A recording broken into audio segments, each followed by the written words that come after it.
بسم الله الرحمن الرحيم. السلام عليكم ورحمة الله وبركاته. دمان umada Soomaaliyeed iyo faaniskayga meel kasta oo joogtaan waxaan idin leeyahay habeen wanaagsan.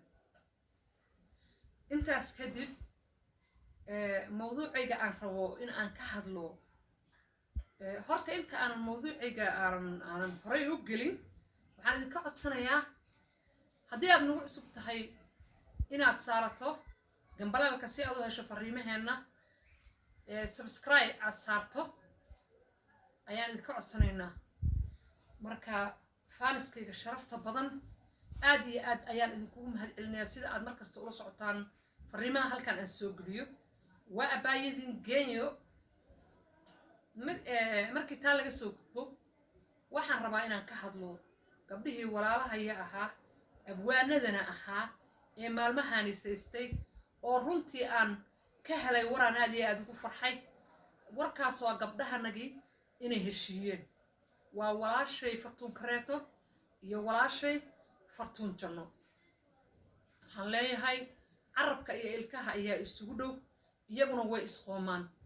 marka waxa weeye waa la isku dhacay, waxaase ka sii wanaagsan in laga dawoobay. mahadi ha ka gaarto dadkii ka soo shaqeeyay heshiiskaas, abwaanadii faraha badnaa ee daafaha dunida joogay ee mid walba baaqa soo dirtay ee ka wada qayliyeen qolaada gabdhaha walaalaheena. mana aha wax qurux badan. aad iyo aad baan idin bogaadinayaa laba fartuun, aad iyo aad ayaa idin bogaadinayaa. waxaa kaloo aan ka codsanayaa social mediaha dadka youtubeleyda ama haddii ay noqoto facebook ama haddii ay noqoto tiktok, please waxaan idinka codsanayaa wixii shaygaan uu ka soo shaqeeyey oo ahaa gabdhaha walaalaheena codadkoodii xumaa oo isdhaadhaabsanayeen inaad ka bixisaan social mediaha.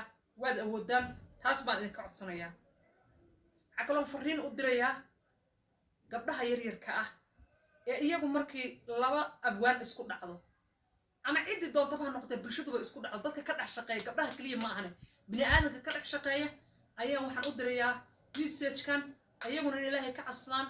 waayo wax faa'iido ah kama helaysid dagaal dad walaalo ah oo